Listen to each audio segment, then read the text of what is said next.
ਸਾਥੀਓ ਮੇਰੇ ਚੈਨਲ ਕਮਾਲ ਸਟੱਡੀ ਪੁਆਇੰਟ ਤੇ ਜੀ ਆਇਆਂ ਨੂੰ। ਆਪਾਂ ਕਰ ਰਹੇ ਹਾਂ ਇਹਨਾਂ ਵੀਡੀਓ ਦੇ ਵਿੱਚ ਅਗਸਤ ਦੇ ਕਰੰਟ ਅਫੇਅਰ ਤੇ ਆਓ ਕਰਦੇ ਹਾਂ ਆਪਾਂ ਅਗਲੇ ਅਗਸਤ ਦੇ ਕਰੰਟ ਅਫੇਅਰ। ਨੰਬਰ 1, ਰੀਸੈਂਟਲੀ ਵਿਚ organisation issued world's first carbon removal bond to find Amazon ਰੀਫੋਰਸਟੇਸ਼ਨ।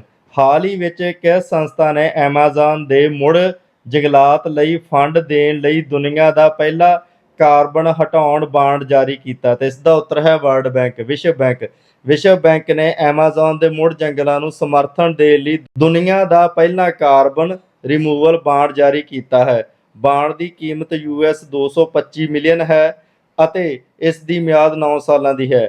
ਨਿਵੇਸ਼ਕਾਂ ਦੇ ਰਿਟਰਨ ਨੂੰ ਨਵੇਂ ਰੁੱਖਾਂ ਦੁਆਰਾ ਹਟਾਏ ਗਏ ਕਾਰਬਨ ਦੀ ਮਾਤਰਾ ਨਾਲ ਜੋੜਿਆ ਜਾਂਦਾ ਹੈ, ਨਾ ਕਿ ਸਿਰਫ ਜੰਗਲਾਂ ਦੀ ਕਟਾਈ ਨੂੰ ਰੋਕਣ ਤੋਂ ਨਿਕਾਸ ਵਿੱਚ ਕਮੀ।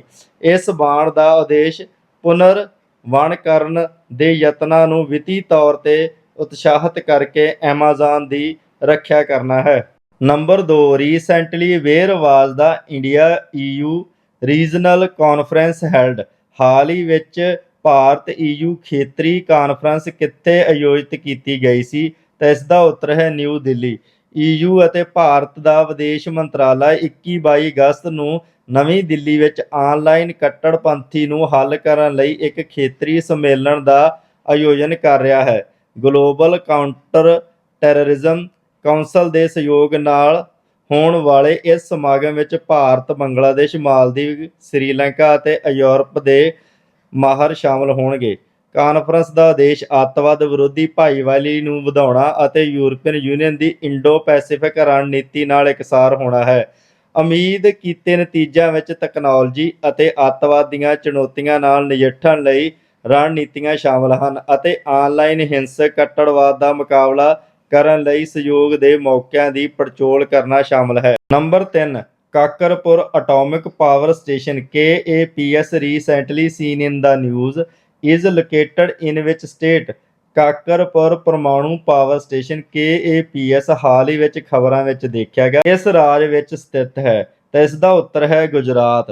ਗੁਜਰਾਤ ਵਿੱਚ ਕਾਕਰਪੁਰ ਪਰਮਾਣੂ ਪਾਵਰ ਸਟੇਸ਼ਨ KAPS 4 ਵਿਖੇ ਭਾਰਤ ਦੇ ਦੂਜੇ 700 ਮੈਗਾਵਾਟ ਪਰਮਾਣੂ ਰਿਐਕਟਰ ਨੇ 21 ਅਗਸਤ 2024 ਨੂੰ ਪੂਰੀ ਸਮਰੱਥਾ ਨਾਲ ਕੰਮ ਕਰਨਾ ਸ਼ੁਰੂ ਕੀਤਾ।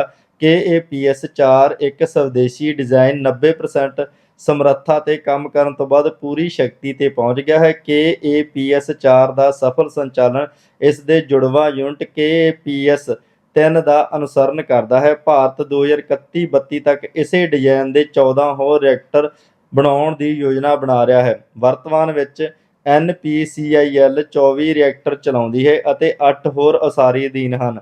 2031-32 ਤੱਕ ਭਾਰਤ ਦੀ ਪਰਮਾਣੂ ਊਰਜਾ ਸਮਰੱਥਾ 22,480 ਮੈਗਾਵਾਟ ਤੱਕ ਪਹੁੰਚਣ ਦੀ ਉਮੀਦ ਹੈ। Number 4, what is waterspout recently mentioned in news.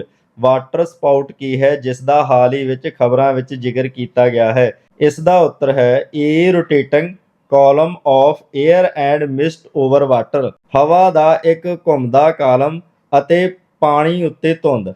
Italy ਦੇ ਸਿਸਿਲੀ ਵਿੱਚ ਇੱਕ ਲਗਜ਼ਰੀ ਯਾਟ ਇੱਕ ਹਿੰਸਕ ਤੂਫਾਨ ਦੌਰਾਨ ਡੁੱਬ ਗਈ, ਜਿਸ ਦਾ ਕਾਰਨ ਇੱਕ ਦੀ ਮੌਤ ਹੋ ਗਈ ਅਤੇ 6 ਲੋਕ ਲਾਪਤਾ ਹੋ ਗਏ।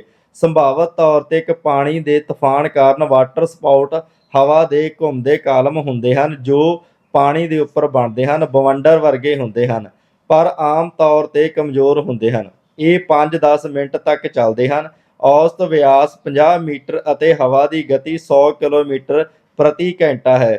ਜਦੋਂ ਠੰਡੀ ਹਵਾ ਪਾਣੀ ਦੇ ਉੱਪਰ ਚੱਲਦੀ ਹੈ ਤਾਂ ਸਹੀ ਮੌਸਮ ਵਾਲੇ ਵਾਟਰ ਸਪਾਊਟ ਬਣਦੇ ਹਨ, ਜਦੋਂ ਕਿ ਤੂਫਾਨ ਵਾਲੇ ਵਾਟਰ ਸਪਾਊਟ ਗਰਜਾਂ ਨਾਲ ਜੁੜੇ ਹੁੰਦੇ ਹਨ ਅਤੇ ਪਾਣੀ ਦੇ ਉੱਪਰ ਜਾਣ ਤੋਂ ਪਹਿਲਾਂ ਜ਼ਮੀਨ ਤੇ ਬਵੰਡਰ ਦੇ ਰੂਪ ਵਿੱਚ ਸ਼ੁਰੂ ਹੋ ਸਕਦੇ ਹਨ। Number 5, which element generally used in the atomic clocks recently seen in news. ਹਾਲ ਹੀ ਵਿੱਚ ਖਬਰਾਂ ਵਿੱਚ ਦੇਖੇ ਗਏ ਪਰਮਾਣੂ ਘੜੀਆਂ ਵਿੱਚ ਆਮ ਤੌਰ ਤੇ ਕਿਹੜੇ ਤੱਤ ਵਰਤੇ ਜਾਂਦੇ ਹਨ? ਤੇ ਇਸ ਦਾ ਉੱਤਰ ਹੈ ਸੀਜ਼ੀਅਮ। ਇੱਕ ਅੰਤਰਰਾਸ਼ਟਰੀ ਸਮੂਹ ਨੇ ਚੰਦਰਮਾ ਤੇ ਸਮੇਂ ਦੇ ਅੰਤਰ ਨੂੰ ਸੰਬੰਧਿਤ ਕਰਨ ਲਈ ਚੰਦਰਮਾ ਦੇ ਸਮੇਂ ਦੇ ਮਿਆਰ ਦਾ ਪ੍ਰਸਤਾਵ ਕੀਤਾ ਹੈ। ਪਰਮਾਣੂ ਘੜੀਆਂ GPS, ਦੂਰਸੰਚਾਰ ਅਤੇ ਖੋਜ ਵਿੱਚ ਸ਼ੁੱਧਤਾ ਲਈ ਮਹੱਤਵਪੂਰਨ ਸਭ ਤੋਂ ਸਹੀ ਸਮਾਂ ਰੱਖਣ ਵਾਲੇ ਯੰਤਰ ਹਨ। ਇਹ ਘੜੀਆਂ ਸੀਜ਼ੀਅਮ 133 ਵਰਗੇ ਪਰਮਾਣੂਆਂ ਦੀ ਸਥਿਰ ਗੂੰਜ ਦੀ ਬਾਰੰਬਾਰਤਾ ਦੀ ਵਰਤੋਂ ਕਰਕੇ ਸਮਾਂ ਮਾਪਦੀਆਂ ਹਨ। 1 ਸਕਿੰਟ ਵਿੱਚ ਇੱਕ ਸੀਜ਼ੀਅਮ ਐਟਮ ਦੇ 9,19,26,31,700 ਵਾਰ ਵਾਈਬ੍ਰੇਸ਼ਨ ਦੁਆਰਾ ਪਰਿਭਾਸ਼ਿਤ ਕੀਤਾ ਗਿਆ ਹੈ।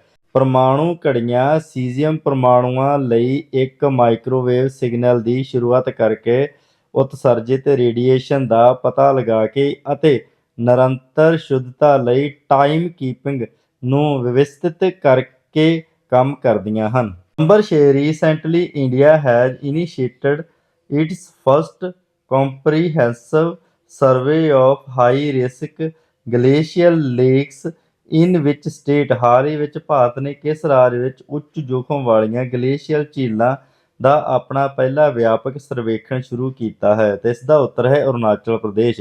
ਭਾਰਤ ਨੇ ਤਵਾਂਗ ਅਤੇ ਦਬਾਂਗ ਘਾਟੀ ਅਰੁਣਾਚਲ ਪ੍ਰਦੇਸ਼ ਵਿੱਚ ਉੱਚ ਜੋਖਮ ਵਾਲੀਆਂ ਗਲੇਸ਼ੀਅਲ ਝੀਲਾਂ ਦਾ ਆਪਣਾ ਸਰਵੇਖਣ ਸ਼ੁਰੂ ਕੀਤਾ। ਇਹ ਪਹਿਲ ਪਿਛਲੇ ਅਕਤੂਬਰ ਵਿੱਚ ਸਿੱਕਮ ਦੀ ਦੱਖਣੀ ਲੁਨਾਕ ਝੀਲ ਵਿੱਚ ਇੱਕ ਗਲੇਸ਼ੀਅਲ ਝੀਲ ਦੇ ਹੜ੍ਹ ਤੋਂ ਬਾਅਦ ਕੀਤੀ ਗਈ ਹੈ। ਇਸ ਦੀ ਅਗਵਾਈ national disaster management authority NDMA ਕਰਦੀ ਹੈ। ਇਹ national glacial lake outburst flood GLOF mission ਦਾ ਹਿੱਸਾ ਹੈ। ਸਰਵੇਖਣ ਦਾ ਉਦੇਸ਼ ਸ਼ੁਰੂਆਤੀ ਚੇਤਾਵਨੀ ਪ੍ਰਣਾਲੀਆਂ ਅਤੇ ਹੋਰ ਰੋਕਥਾਮ ਉਪਾਵਾਂ ਲਈ ਜੋਖਮਾਂ ਅਤੇ ਸੰਭਾਵਨਾਵਾਂ ਦਾ ਮੁਲਾਂਕਣ ਕਰਨਾ ਹੈ। ਸ਼ੁਰੂਆਤੀ ਚੇਤਾਵਨੀ ਪ੍ਰਣਾਲੀਆਂ ਅਤੇ ਮੌਸਮ ਸਟੇਸ਼ਨਾਂ ਨੂੰ ਸਥਾਪਿਤ ਕਰਨ ਲਈ ਝੀਲਾਂ ਦੀ ਪਹੁੰਚਯੋਗਤਾ, ਜੀਓ ਕੋਆਰਡੀਨੇਟਸ, ਸੀਮਾਵਾਂ, ਉਚਾਈ ਅਤੇ ਭੂਮੀ ਵਰਤੋਂ ਦੇ ਪੈਟਰਨਾਂ ਦਾ ਮੁਲਾਂਕਣ ਕਰੇਗਾ। Number 7 what is the theme of first national space day.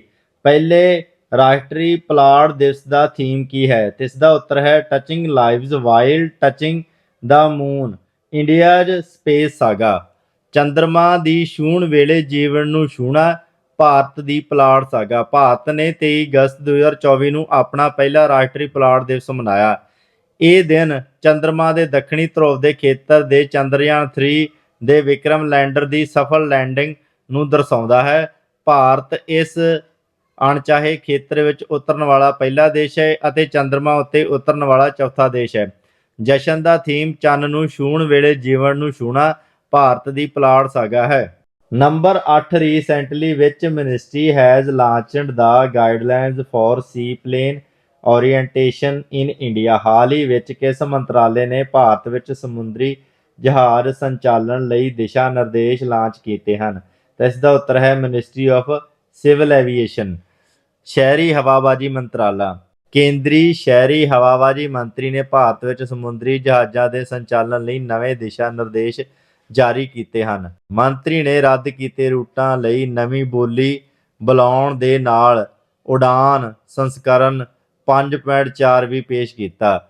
Regional connectivity scheme RCS ਉਡਾਨ ਨੂੰ 2016 ਵਿੱਚ ਦੂਰ ਦਰਾਡੇ ਜਾਂ ਅਣਸੇਵਾ ਵਾਲੇ ਖੇਤਰਾਂ ਵਿੱਚ ਹਵਾਈ ਸੰਪਰਕ ਨੂੰ ਬਿਹਤਰ ਬਣਾਉਣ ਲਈ ਸ਼ੁਰੂ ਕੀਤਾ ਗਿਆ ਸੀ।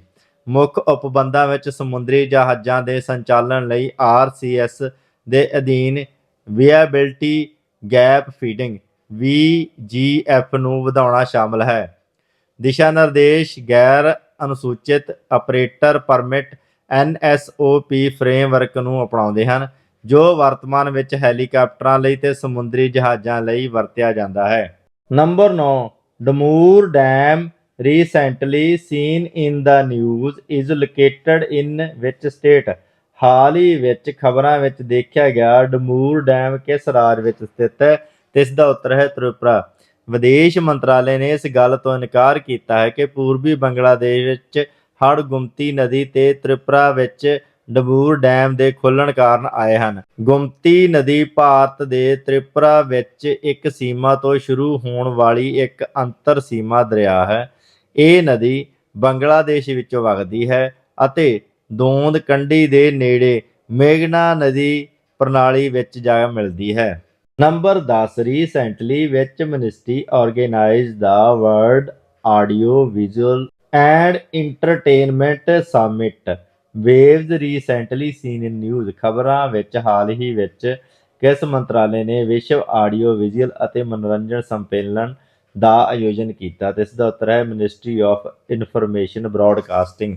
ਸੂਚਨਾ ਪ੍ਰਸਾਰਣ ਮੰਤਰਾਲੇ ਨੇ ਨਵੀਂ ਦਿੱਲੀ ਵਿੱਚ ਵਿਸ਼ਵ audio visual entertainment summit waves ਲਈ create in India challenge season 1 ਦੇ ਤਹਿਤ 25 ਚੁਣੌਤੀਆਂ ਦੀ ਸ਼ੁਰੂਆਤ ਕੀਤੀ। ਵੇਵਜ਼ ਮੀਡੀਆ ਅਤੇ ਮਨੋਰੰਜਨ M&E ਉਦਯੋਗ ਵਿੱਚ ਸਹਿਯੋਗ, ਨਵੀਨਤਾ ਅਤੇ ਚਰਚਾਵਾਂ ਲਈ ਇੱਕ ਪਲੇਟਫਾਰਮ ਹੈ। ਇਸ ਦੇ ਟੀਚਿਆਂ ਵਿੱਚ ਭਾਰਤ ਦੀ ਸਿਰਜਣਹਾਰ ਆਰਥਿਕਤਾ ਨੂੰ ਹੁਲਾਰਾ ਦੇਣਾ, ਭਾਰਤ ਨੂੰ ਇੱਕ ਆਰਥਿਕ ਨਿਵੇਸ਼ ਮੰਜ਼ਿਲ ਬਣਾਉਣਾ ਅਤੇ ਉਦਯੋਗ ਦੇ ਨਵੇਂ ਰੁਝਾਨਾਂ ਨੂੰ ਅਨੁਕੂਲ ਬਣਾਉਣਾ ਸ਼ਾਮਲ ਹੈ। ਇਸ ਪਹਿਲ ਕਦਮੀ ਦਾ ਉਦੇਸ਼ M&E ਉਦਯੋਗ ਵਿੱਚ ਭਾਰਤ ਦੀ ਵਿਸ਼ਵ ਵਿਆਪੀ ਮੌਜੂਦਗੀ ਨੂੰ ਵਧਾਉਣਾ ਹੈ। ਇਹ ਅੰਤਰ ਸੱਭਿਆਚਾਰਕ ਆਦਾਨ ਪ੍ਰਦਾਨ ਨੂੰ ਉਤਸ਼ਾਹਿਤ ਕਰਦਾ ਹੈ ਅਤੇ ਇੱਕ ਹੁਨਰਮੰਦ ਕਰਮਚਾਰੀਆਂ ਨੂੰ ਵਿਕਸਿਤ ਕਰਨ ਦਾ ਉਦੇਸ਼ ਰੱਖਦਾ ਹੈ। Number 11, recently which country launched its first reusable hybrid rocket Humi-1? ਹਾਲ ਹੀ ਵਿੱਚ ਕਿਸ ਦੇਸ਼ ਨੇ ਆਪਣਾ ਪਹਿਲਾ ਮੁੜ ਵਰਤੋਂਯੋਗ ਹਾਈਬ੍ਰਿਡ ਰਾਕਟ Humi-1 ਲਾਂਚ ਕੀਤਾ? ਤੇ ਇਸ ਦਾ ਉੱਤਰ ਹੈ ਇੰਡੀਆ। ਤਾਮਿਲਨਾਡੂ ਸਥਿਤ ਸਟਾਰਟਅਪ ਨੇ ਭਾਰਤ ਦਾ ਪਹਿਲਾ ਮੁੜ ਵਰਤੋਂਯੋਗ ਹਾਈਬ੍ਰਿਡ ਰਾਕਟ Humi-1 ਲਾਂਚ ਕੀਤਾ। ਲਾਂਚ ਚੇਨਈ ਦੇ ਤ੍ਰਿਵੰਦਾਈ ਵਿੱਚ ਇੱਕ ਮੋਬਾਈਲ ਪਲੇਟਫਾਰਮ ਤੋਂ ਹੋਈ। ਰਾਕਟ ਦਾ ਉਦੇਸ਼ ਗਲੋਬਲ ਵਾਰਮਿੰਗ ਅਤੇ ਜਲਵਾਯੂ ਤਬਦੀਲੀ ਤੇ ਖੋਜ ਨੂੰ ਅੱਗੇ ਵਧਾਉਣਾ। Humi-1 ਇੱਕ ਹਾਈਬ੍ਰਿਡ ਮੋਟਰ ਦੁਆਰਾ ਸੰਚਾਲਿਤ ਹੈ ਅਤੇ ਇੱਕ ਇਲੈਕਟ੍ਰੀਕਲ ਟਰਗਰਡ ਪੈਰਾਸ਼ੂਟ ਡਿਪਲੋਅਰ ਹੈ। ਇਹ ਬ੍ਰਹਿਮੰਡੀ ਰੇਡੀਏਸ਼ਨ, UV ਰੇਡੀਏਸ਼ਨ ਅਤੇ ਹਵਾ ਦੀ ਗੁਣਵੱਤਾ ਦੀ ਨਿਗਰਾਨੀ ਕਰਨ ਲਈ 3 ਕਿਊਬ ਸੈਟੇਲਾਈਟ ਲੈ ਕੇ ਗਿਆ।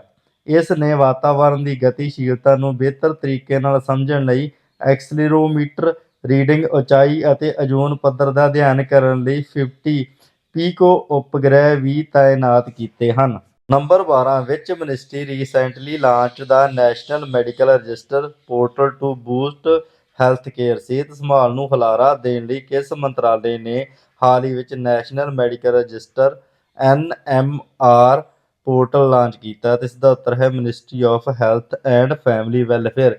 ਸਿਹਤ ਅਤੇ ਪਰਿਵਾਰ ਭਲਾਈ ਮੰਤਰਾਲੇ ਨੇ ਭਾਰਤ ਵਿੱਚ ਰਜਿਸਟ੍ਰੇਸ਼ਨ ਲਈ ਯੋਗ ਸਾਰੇ MBBS ਡਾਕਟਰਾਂ ਦੀ ਰਜਿਸਟ੍ਰੇਸ਼ਨ ਲਈ ਨਵੀਂ ਦਿੱਲੀ ਵਿੱਚ national medical register portal launch ਕੀਤਾ ਹੈ।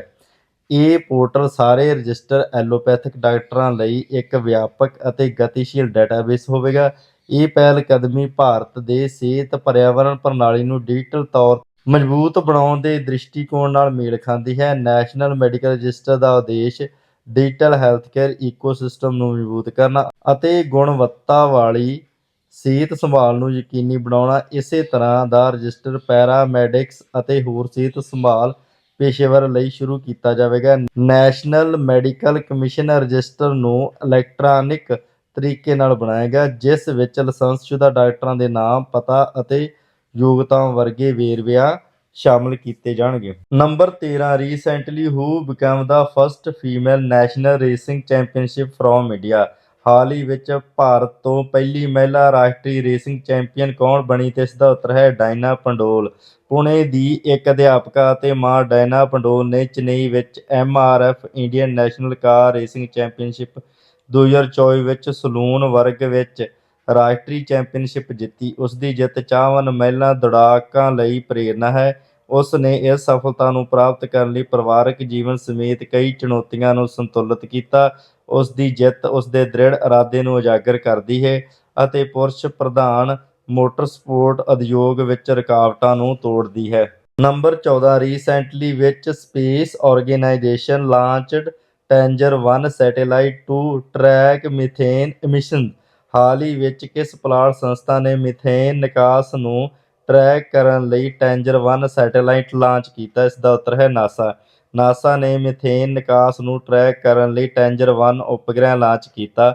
ਸੈਟੇਲਾਈਟ ਨੂੰ ਵੈਂਡਨਬਰਗ ਸਪੇਸ ਫੋਰਸ ਬੇਸ ਕੈਲੀਫੋਰਨੀਆ ਤੋਂ SpaceX ਫਾਲਕਨ 9 ਰਾਕਟ ਦੀ ਵਰਤੋਂ ਕਰਕੇ ਲਾਂਚ ਕੀਤਾ ਗਿਆ ਸੀ। ਇਸ ਨੂੰ ਨਾਸਾ ਦੀ ਜੈਟ ਪ੍ਰੋਪਲਸ਼ਨ ਲੈਬਾਰਟਰੀ ਅਤੇ ਹੋਰ ਭਾਈਵਾਲਾਂ ਦੁਆਰਾ ਵਿਕਸਿਤ ਕੀਤਾ ਗਿਆ ਸੀ। ਮਿਸ਼ਨ ਦਾ ਮੁੱਖ ਉਦੇਸ਼ ਕਾਰਬਨ ਡਾਈਆਕਸਾਈਡ ਅਤੇ ਮੀਥੇਨ ਨਿਕਾਸ ਦਾ ਪਤਾ ਲਗਾਉਣਾ।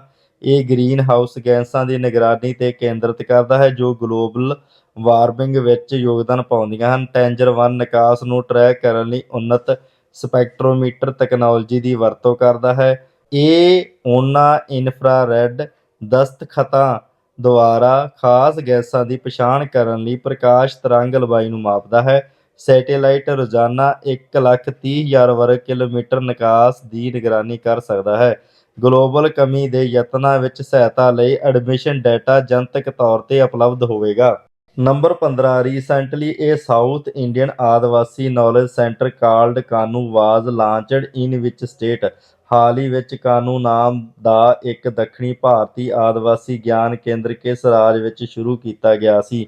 ਤਾਂ ਇਸ ਦਾ ਉੱਤਰ ਹੈ ਕਰਨਾਟਕ। BR ਹਿਲਜ਼ ਕਰਨਾਟਕ ਵਿੱਚ ਕਬੈਲੀ ਹੈਲਥੀ ਰਿਸੋਰਸ ਸੈਂਟਰ ਨੇ 25 ਅਗਸਤ ਨੂੰ ਕਾਨੂੰ ਇੱਕ ਦੱਖਣੀ ਭਾਰਤੀ ਆਦਿਵਾਸੀ ਗਿਆਨ ਕੇਂਦਰ ਦੀ ਸ਼ੁਰੂਆਤ ਕੀਤੀ। ਕੰਨੜ ਅਤੇ ਸੋਲਿਗਾ ਵਿੱਚ ਕਾਨੂੰ ਦਾ ਅਰਥ ਸਦਾਬਹਾਰ ਜੰਗਲ। ਕਾਨੂੰ ਦਾ ਟੀਚਾ ਦੱਖਣੀ ਭਾਰਤੀ ਆਦਿਵਾਸੀ ਭਾਈਚਾਰਿਆਂ ਦੇ ਅਤੀਤ, ਵਰਤਮਾਨ ਅਤੇ ਸੱਭਿਆਚਾਰ ਨੂੰ ਸਮਰਪਿਤ ਪਹਿਲਾ ਗਿਆਨ ਕੇਂਦਰ ਬਣਨਾ ਹੈ। ਇਸ ਦੀਆਂ 3 ਸ਼ਾਖਾਵਾਂ ਹੋਣਗੀਆਂ, ਇੱਕ ਲਾਇਬ੍ਰੇਰੀ, ਇੱਕ ਐਨੋਟੇਟਡ ਬਿਬਲੋਗ੍ਰਾਫੀ ਅਤੇ ਇੱਕ ਸਹਿ ਲਿਖਤ ਕਿਤਾਬ। ਕਾਨੂੰ ਲਾਇਬ੍ਰੇਰੀ ਦਾ ਉਦਘਾਟਨ ਕੀਤਾ ਜਾਵੇਗਾ ਅਤੇ ਪੁਸਤਕ ਸੂਚੀ ਸਤੰਬਰ ਵਿੱਚ ਆਨਲਾਈਨ ਉਪਲਬਧ ਹੋਵੇਗੀ।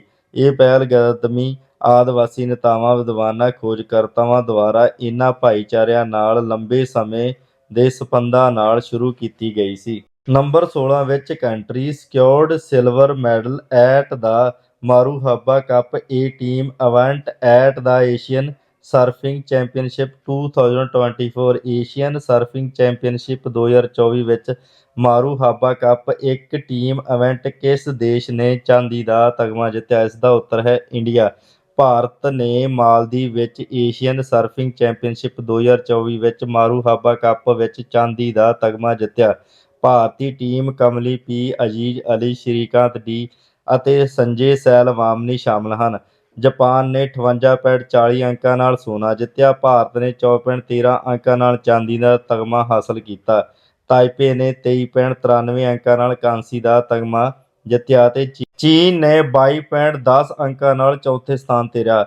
ਭਾਰਤ ਨੇ ਹੀਟ 2 ਸੈਮੀਫਾਈਨਲ ਵਿੱਚ 32.16 ਅੰਕਾਂ ਨਾਲ ਜਿੱਤ ਦਰਜ ਕੀਤੀ। ਇਹ ਏਸ਼ੀਆਈ ਖੇਡਾਂ ਲਈ ਭਾਰਤ ਦੇ ਪਹਿਲੇ ਸਰਫਿੰਗ ਕੋਟੇ ਤੋਂ ਬਾਅਦ ਹੋਈ। ਭਾਰਤੀ ਸਰਫਰ ਹਰੀਸ਼ ਮੁਥੂ ਭਾਰਤ ਲਈ ਇਤਿਹਾਸ ਰਚਦੇ ਹੋਏ ਕੁਆਰਟਰ ਫਾਈਨਲ ਵਿੱਚ ਪਹੁੰਚ ਗਏ ਹਨ।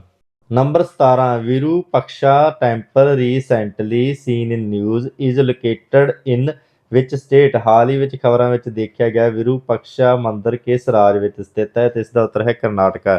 ਕਰਨਾਟਕ ਦੇ ਹੰਪੀ ਵਿਰੂਪਕਸ਼ਾ ਮੰਦਿਰ ਨੇ 2024 ਵਿੱਚ ਭਾਰੀ ਬਾਰਿਸ਼ ਦੌਰਾਨ ਇੱਕ ਮੰਦਿਰ ਦੇ ਮੰਡਪ ਦੇ ਢਹਿ ਜਾਣ ਤੋਂ ਬਾਅਦ ਖਬਰਾਂ ਬਣੀਆਂ। ਯੂਨੈਸਕੋ ਦੀ ਇੱਕ ਵਿਸ਼ਵ ਵਿਰਾਸਤ ਸਥਾਨ ਦੀ ਸਾਂਭ ਸੰਭਾਲ ਨੂੰ ਲੈ ਕੇ ਚਿੰਤਾ ਪ੍ਰਗਟਾਈ ਗਈ। ਇਹ ਮੰਦਿਰ ਭਗਵਾਨ ਸ਼ਿਵ ਦੇ ਰੂਪ ਭਗਵਾਨ ਵਿਰੂਪਾਕਸ਼ ਨੂੰ ਸਮਰਪਿਤ ਹੈ। ਇਹ ਹੰਪੀ ਵਿਜੇਨਗਰ ਜ਼ਿਲ੍ਹਾ ਕਰਨਾਟਕ ਵਿੱਚ ਸਥਿਤ ਹੈ। ਇਹ ਸਾਈਟ 1986 ਤੋਂ ਯੂਨੈਸਕੋ ਦੀ ਵਿਸ਼ਵ ਵਿਰਾਸਤ ਸਾਈਟ ਹੈ। ਇਹ ਮੰਦਿਰ 7ਵੀਂ ਸਦੀ ਈਸਵੀ ਤੋਂ ਲਗਾਤਾਰ ਵਰਤੋਂ ਵਿੱਚ ਆ ਰਿਹਾ ਹੈ, ਜੋ ਇਸ ਨੂੰ ਭਾਰਤ ਦੇ ਸਭ ਤੋਂ ਪੁਰਾਣੇ ਕਾਰਜਸ਼ੀਲ ਮੰਦਿਰਾਂ ਵਿੱਚੋਂ ਇੱਕ ਬਣਾਉਂਦਾ ਹੈ। ਵਿਜੇਨਗਰ, ਚਾਲੁਕਿਆਨ ਅਤੇ ਹੌਸਯਾਲਾ ਸਮੇਂ ਦੌਰਾਨ ਇਸ ਦਾ ਵਿਸਤਾਰ ਕੀਤਾ ਗਿਆ ਸੀ। Number 18 what are sonobuoys recently mentioned in news. ਹਾਲ ਹੀ ਵਿੱਚ ਖਬਰਾਂ ਵਿੱਚ ਜ਼ਿਕਰ ਕੀਤੇ ਗਏ ਸੋਨੋਬੋਇਜ਼ ਕੀ ਹਨ? ਤੇ ਇਸ ਦਾ ਉੱਤਰ ਹੈ a small expendable device used in underwater acoustics to detect and sonar system. ਇੱਕ ਛੋਟਾ ਖਰਚਣਯੋਗ ਯੰਤਰ ਜੋ ਪਾਣੀ ਦੇ ਅੰਦਰ ਧੁਨੀ ਵਿਗਿਆਨ ਵਿੱਚ ਖੋਜਣ ਅਤੇ ਸੁਨਾਰ ਪ੍ਰਣਾਲੀਆਂ ਦਾ ਪਤਾ ਲਗਾਉਣ ਲਈ ਵਰਤਿਆ ਜਾਂਦਾ ਹੈ। ਅਮਰੀਕਾ ਨੇ ਭਾਰਤ ਨੂੰ ਐਂਟੀ ਸਬਮਰੀਨ ਵਾਰਫੇਅਰ ਸੋਨੋਬੋਏ ਵੇਚਣ ਲਈ $52.8 ਮਿਲੀਅਨ ਦੇ ਸੌਦੇ ਨੂੰ ਮਨਜ਼ੂਰੀ ਦਿੱਤੀ। ਇਨ੍ਹਾਂ ਸੋਨੋਬੋਇਜ਼ ਦੀ ਵਰਤੋਂ ਭਾਰਤੀ ਜਲ ਸੈਨਾ ਦੇ ਰੋਮੀਓ ਹੈਲੀਕਾਪਟਰਾਂ ਨਾਲ ਕੀਤੀ ਜਾਵੇਗੀ। ਸੋਨੋਬੋਏ ਛੋਟੇ ਯੰਤਰ ਹਨ ਜੋ ਪਾਣੀ ਦੇ ਅੰਦਰ ਆਵਾਜ਼ਾਂ ਦਾ ਪਤਾ ਲਗਾਉਂਦੇ ਹਨ।